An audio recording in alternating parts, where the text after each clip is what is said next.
I think the latest chapter of Boruto is probably the most satisfying chapter post time skip so far, with a lot of things that I've just been waiting to happen for a long time finally happening in this chapter. Now the way the chapter starts off is with a conversation between Shikamaru and the 9 billion-year-old elders, which is very reminiscent of Shikamaru, Sarada, and Kawaki's conversation in chapter 3. But this time around, Shikamaru is the one pointing out the fact that Boruto is the one who drove Code away. He undeniably helped save the Leaf Village by doing so, and Code has not returned since. The elders then bring up Konoha's honor and the feudal lords of the village's budget and all this stuff, but honestly who cares. Shikamaru then tries to leave, and the old lady Hamura then tells Shikamaru to stop dollying and formally accept the title of 8th Hokage. So that means that after 3 whole years, Shikamaru still hasn't officially become the Hokage, and I really like this, and I think it's funny and in character for Shikamaru because he would probably think being Hokage is a drag and he wouldn't want to do it. This is such a drag. And honestly, Shikamaru clearly has no intention of ever formally accepting the title of Hokage, and we see more of this later in the chapter. He's holding out hope that either Naruto's gonna come back or that Konohamaru can just take his place. He doesn't mind acting as interim Hokage, but he doesn't want to officially become the Hokage. That's just a character thing for Shikamaru. He just doesn't want to do it. Ino then brings some old mission reports to the Hokage office upon Shikamaru's request, and she's curious why he wants these old mission logs for some reason, and Shikamaru doesn't really answer the question. Instead he says, well, call it curiosity. Thank you, Ino, you can go now, while he taps his forehead, indicating like, hey, use your mind transmission jutsu. Ino notices this, it's got the little shock symbol. Then she leaves and immediately calls Shikamaru with her mind transmission jutsu, saying the log was just an excuse, right? What is this really about? Shikamaru explains that he doesn't want the sensory unit listening to this, nor does he want Eida, Kawaki, or Amado listening to it either. In fact, he doesn't want anyone to listen to this conversation, just the 2 of them. Ino at first is kind of like, well, it depends, because that's kind of against the rules, and Shikamaru's just like, Konoha's safety hinges on this. Do as I say, or else we're done here. You're the only one I can ask. Ino then just complies because she's very close friends with Shikamaru. That's the whole reason she picked up on the fact that he wanted her to use mind transmission jutsu in the first place, and she knows something is bothering him. She can just tell. The scene then cuts over to Kawaki, Eida, and Damon though, where Eida informs Kawaki about the 10 Tails Divine Tree Claw Grind people who have developed self-awareness. However, Eida herself doesn't know why or how they got this way. She just knows that they are evolving into a completely different being than they normally would. Kawaki asks about Code, and Eida's just like, dude, they're out of his league, he ran away. But the troubling thing is that they're not just after Otsutsuki like Boruto and Kawaki. For whatever reason, they want to kill the 7th Hokage Naruto Uzumaki too. In addition, they're also after Eida as well.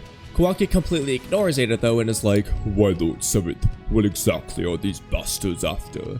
Eida doesn't know that yet, and Kawaki's like, no matter, Lord 7th is in my hands. Whatever these things are, I'll get rid of all of them. Damon then steps in to bring up a really good point. Boruto and Sasuke are the only ones other than them who know that the Hokage is alive. And though no one's likely to believe those 2 because they're considered criminals, if those claw grind monsters come here looking for the Hokage, wouldn't someone eventually figure out that Kawaki lied? And that's a good point. Like, nobody's gonna understand why Jiraiya is over here looking for Naruto Uzumaki if Naruto Uzumaki is dead. If anything, Jiraiya would probably be the one to be like, no, he's alive. He's in the Daikoku 10 dimension or something. And he could just literally just tell everyone the truth. And it's not like Damon cares what happens to Kawaki anyway, unlike his big sis. Eida, however, tells Damon not to say such things, even though Kawaki just completely ignored the fact that Eida's life was being threatened, and that probably hurt a little bit. Kawaki then gets up to leave. Eida asks where he's going, and Kawaki's just like, leave me alone. Just spy on me if you want to know. Then he walks outside, sees Mitsuki standing there, and he's just like, gah, you're all so annoying. And Mitsuki literally points out, he's like, it's my job to guard you and Eida. If you have a problem with it, take it up with Lord 8th again. And Kawaki's like, don't shift the blame, you hangnail. Now, what's funny about this scene is that Mitsuki gives off the implication that they've had this conversation like multiple times. He says, if you have a problem with it, taken up with Lord 8th again. Again, meaning Kawaki's taken up with Lord 8th before. They've had this conversation more than once, and it's kind of funny. It probably plays a big role in why Mitsuki's all like, "You are the sun, right?" in chapter 1. Frankly, in chapter 1, Kawaki did the exact same thing that he did here, where he's like, "Stop following me around. Stop watching over me. Stop this, stop that." Kawaki's just being bossy and like, "Leave me alone." He hates it. Something else I find kind of funny though is, like, are these walls just like completely soundproof or something? Like, Mitsuki is literally right there. Couldn't he just hear them talking in the next room over? Like, ninja have very good hearing abilities, mind you. It's not like Mitsuki's deaf. Like, I feel like there's a pretty solid chance he could have just heard them say Naruto is alive. Like, I don't think that's what they were going for with this, but technically speaking, I feel like Mitsuki had a solid chance of potentially hearing this. But it does depend on how far away this little kitchen area is for where Mitsuki is standing. Even still, if they talk about this stuff all the time, I feel like there's still a solid chance that Mitsuki could have heard these things, but that remains to be seen for another day. Another thing to note here is that this finally gives us an answer as to why Mitsuki was nowhere to be found during the entire Code invasion. Quite frankly, Mitsuki had a job to do. It was his job to watch over Eida and Kawaki. Eida was still in that apartment, like, 10 miles or whatever away from the Leaf Village, wherever that place is. And so he was just there watching Eida as he was supposed to. Now, technically, he was supposed to watch Kawaki too, but Kawaki already left that area to go do a little mini mission by getting rid of Code's claw marks, as Shikamaru or whoever ordered him to in chapter 1. Mitsuki didn't follow because Mitsuki wasn't told to. He stayed right where he was supposed to. That's why he was nowhere to be found that entire Code invasion. Sarada, on the other hand, either wasn't supposed to guard Eida and Kawaki like Mitsuki, or she just dipped her mission to go to the Leaf Village. For whatever reason, that's how things were. In any case though, the scene then cuts to Boruto, Sarada, and Sumire, where Sarada is blushing, thinking about the fact that she just randomly hugged Boruto out of control and she doesn't know what to say. Sumire then decides to be the one to break the silence and says, "It's been 3 years, right, Boruto? I'm glad you look well." Boruto says, "Yeah, I'm glad you look well too. And same for you, Sarada." Though he never imagined that she was just gonna jump on him like that. But at the end of the day, Boruto is glad that both of them are okay. They won't have much time to talk though, because even though he's masking his chakra signature, Kawaki's still going to be able to sense him. And so he came here to quickly tell Sarada about what happened to Sasuke. He was absorbed by the Ten Tails. Kawaki then notices Boruto's presence, and Boruto explains that Sasuke sacrificed himself to let Boruto escape, so it's Boruto's fault he got taken down. Not surprising that Boruto would put all the blame on himself here. They then kind of recap a bit of information like we already know and have been explained multiple times, but Sumire is like, a lot of villagers were attacked and eaten by the Clog Army and turned into trees. What's up with that? Why are they devouring people who aren't otsutsuki? Boruto explains for the 10 billionth time that the fundamental purpose of the Ten Tails has always been to devour chakra of any kind, instinctually, and then to eventually devour an otsutsuki whose chakra transforms that Ten Tails into a divine tree. That's how it was supposed to go. But for whatever reason, they've already started evolving into divine trees. So that in and of itself is pretty interesting, because for a while now I've been kind of confused as to whether they were implying that these Clogrind people were more Ten Tails or more divine tree. On one hand, they acted a lot more like a Ten Tails, and they looked more like the Clogrind Ten Tails beings, more so than a divine tree, but on the other hand, they kept referring to themselves as divine trees. It seems as though they're kind of at a midway point. They're starting to evolve into self-aware divine trees, but it doesn't seem like they've completed that process yet, given that they A, still want to devour an otsutsuki to complete that process, and B, they said started evolving, not finished evolving. Mitsuki then informs Shikamaru that Boruto is in the Leaf Village and asks Eida to confirm his location. Shikamaru then says, "Hold on, Mitsuki, where's Kawaki?" And I found that interesting why he wants to know where Kawaki is, and I personally just found that as an indication that Shikamaru is weary of Kawaki right now. There's something going on in his mind. Mitsuki though says that he will head where Boruto is, because Boruto can also detect Kawaki too, and so Kawaki isn't suited for pursuing Boruto, because as soon as he gets close, he's just going to alert Boruto that he should run away. And so, Mitsuki actually just knocked Kawaki out with one of his snakes, which I think is pretty cool. It shows that Mitsuki snakes are actually kind of like a one-shot KO move. If they bite you and you don't have resistance to his snake venom, you're literally done for. You're just knocked out. That's pretty cool. And I'm glad to see Mitsuki actually just use that on Kawaki to get him out of the way. And Kawaki deserved that, dude. The way he was talking to Mitsuki should knock him out 100 more times. Boruto's conversation about the 10 tails evolving continues though, where he says, "I don't know exactly how or why, but there's a strong possibility that Code's chakra is affecting them via the claw grind. He may not be an otsutsuki, but he's got a karma that came from a shiki, which is a lump of otsutsuki essence, so it having some effect wouldn't be a surprise."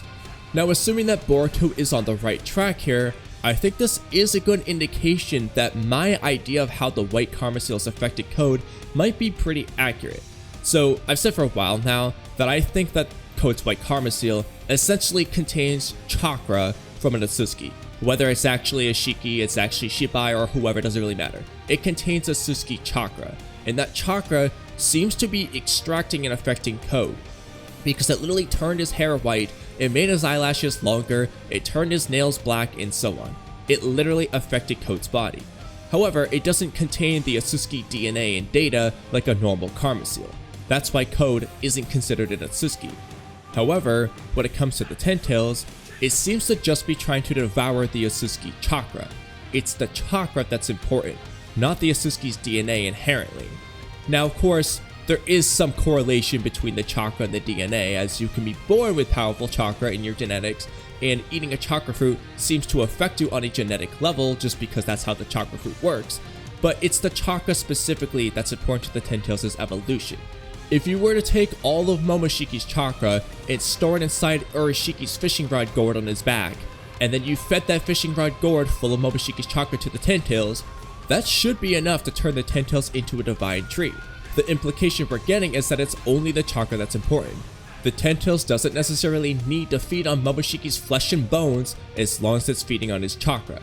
Now, we do know that you need to feed a living otsutsuki to the 10 tails in order for it to evolve into a divine tree according to Amado Nishiki, and that's why they needed Boruto alive instead of just killing him before feeding it to the 10 tails. Now, since chakra is a mixture of physical and spiritual energy within your body, if an otsutsuki is dead, all of their cells would also be dead, and so they wouldn't have any physical energy left. And if there's no physical energy, there would be no chakra. Presumably, that's why you need to feed a living otsutsuki to the 10 tails. In the case of something like Hakaromo and his chakra ghost, I'm honestly not sure what would happen there, because Hakaromo is dead, but at the same time, he very clearly had chakra. If you fed Hakaromo's chakra ghost to the 10 tails, I'm honestly not sure what would happen. On one hand, I'd say, yeah, it would probably work and turn it into a divine tree, but on the other hand, I'm not so sure. It's a gray area. In any case though, since Code is essentially part way on the path to becoming an otsutsuki due to possessing that white karma seal and being modified by Amado, or the combination of the two, it makes sense that Code's chakra would have somewhat of an in-between effect on the 10 tails. It doesn't turn it into a complete divine tree because he's not a complete otsutsuki, but it has a different effect from a regular human because Code is essentially more otsutsuki than a regular human. What's most interesting to me though is the fact that these divine trees gained self-awareness. So like, why did they gain self-awareness from Code's claw marks, but they never do that from a regular human or an otsutsuki? What is different about Code that's making them gain self-awareness? Because it's not like an otsutsuki doesn't have self-awareness, and it's not like a human doesn't have self-awareness. Why did Code produce this vastly different effect that's giving them self-awareness? That is the mystery I want to see revealed.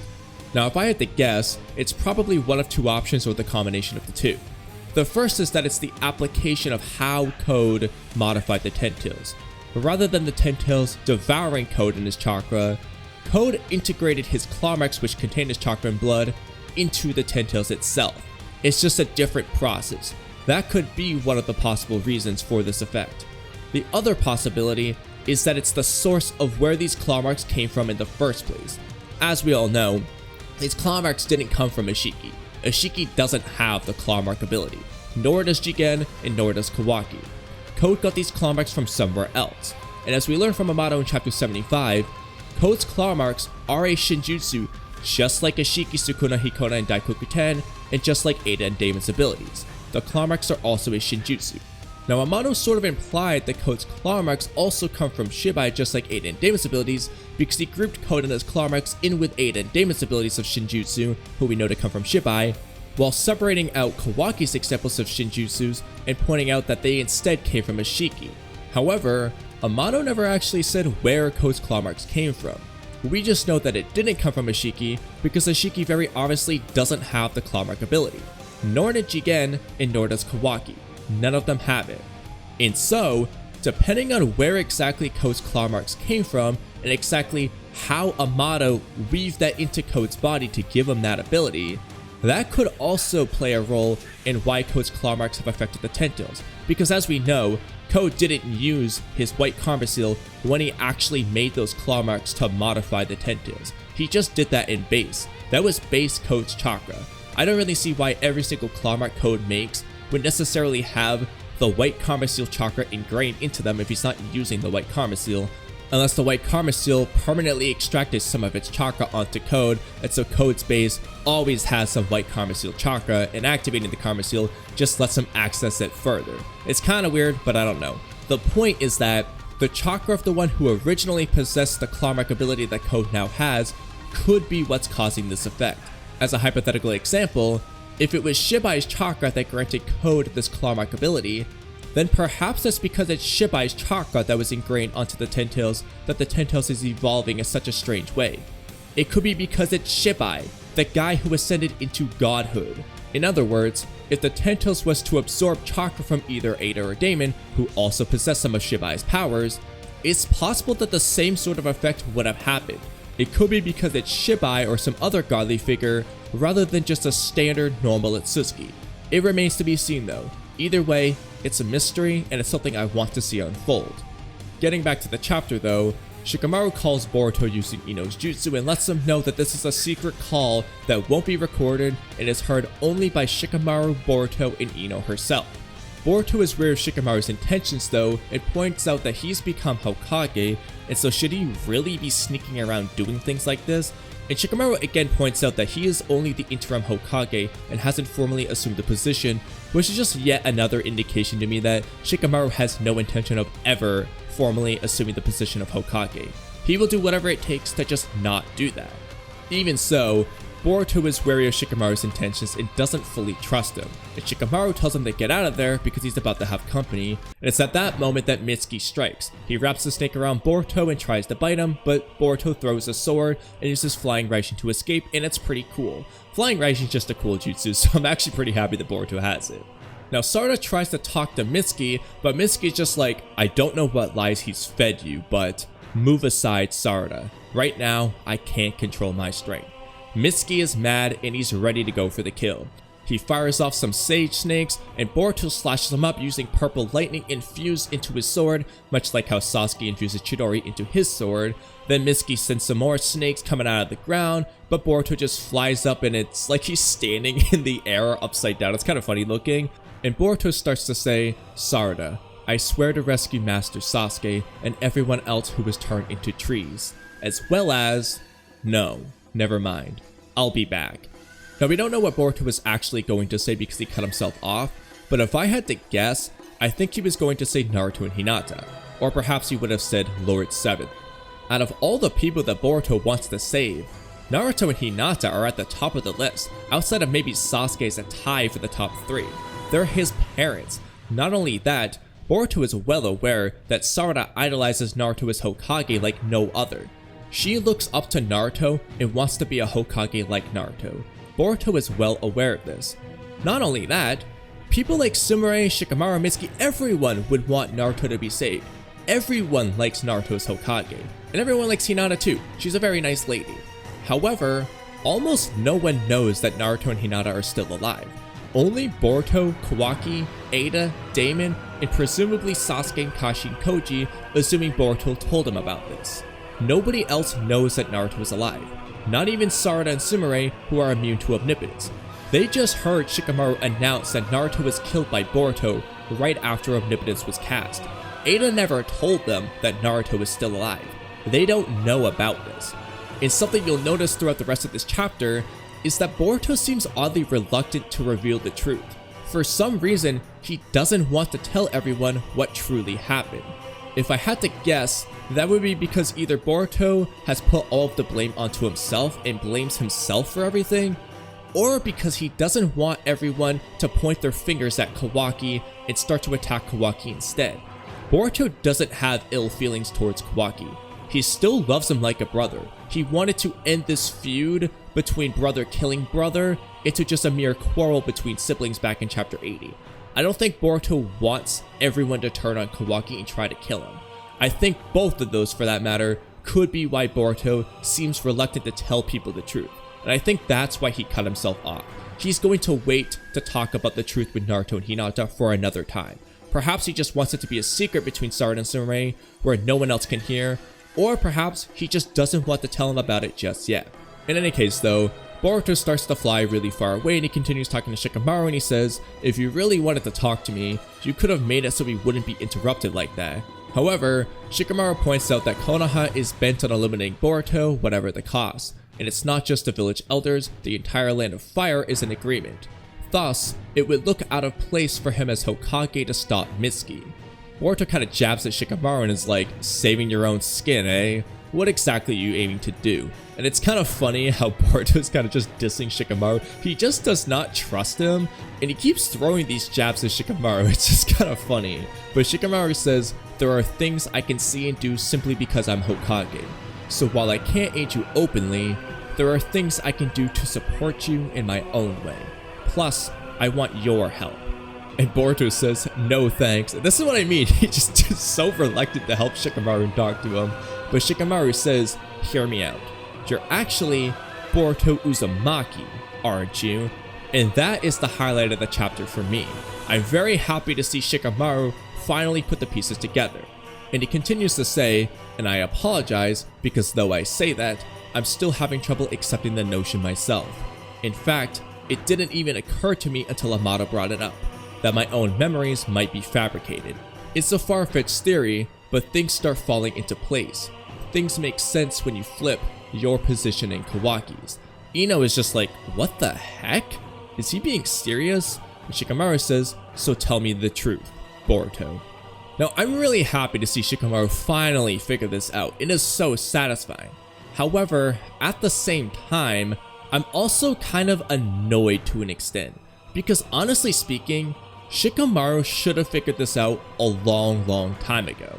This is a 10-minute rant topic that I cut out of the review and I'm saving for a separate video, but briefly speaking, it was heavily implied that omnipotence prevented people like Sasuke and Shikamaru from truly believing that their memories were altered, and that Boruto is Boruto Uzumaki by rejecting their doubts.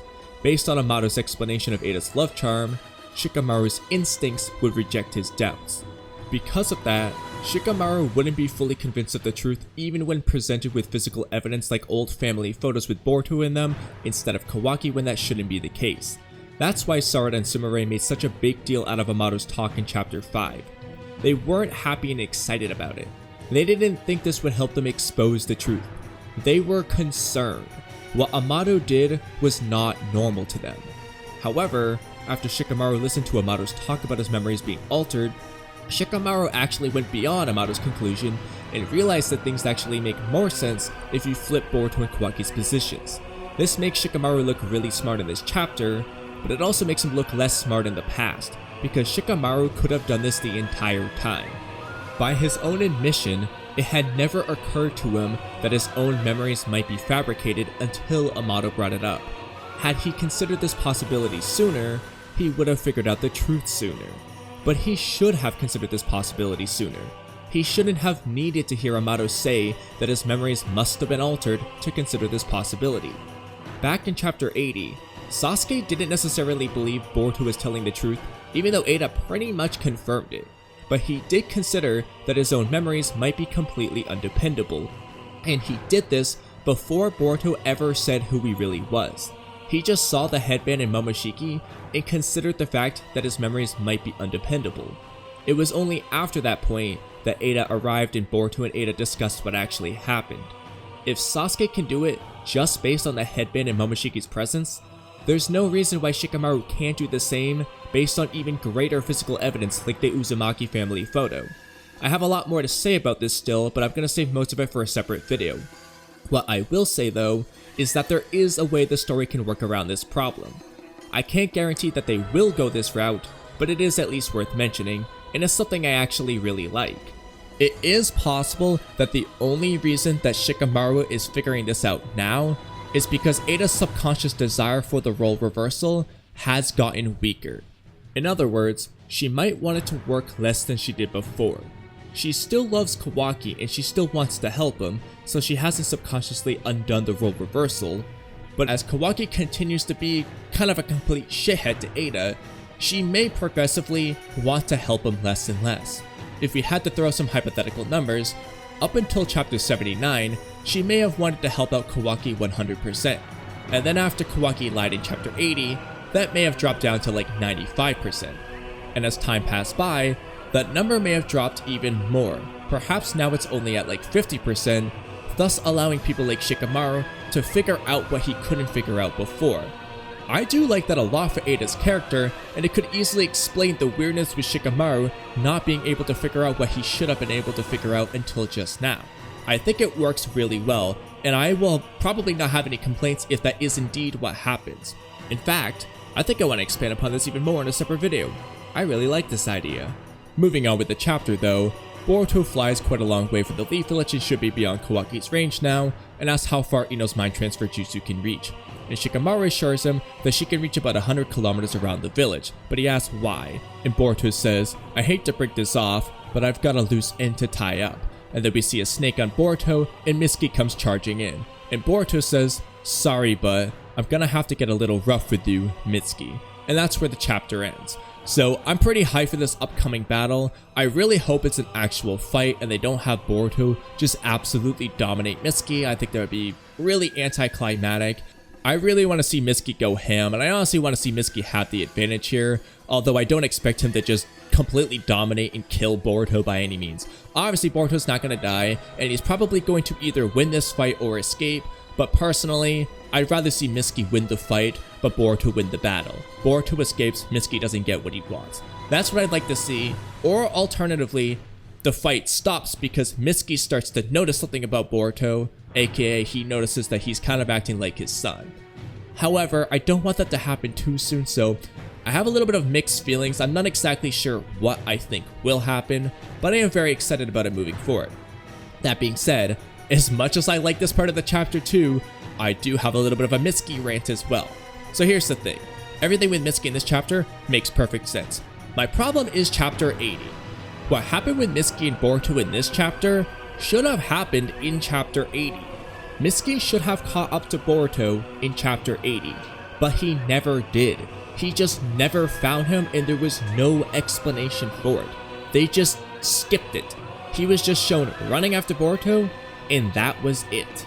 As for specifically why Mitsuki definitely should have caught up to Boruto in chapter 80, I'm just gonna save that 7-minute rant for another video as well.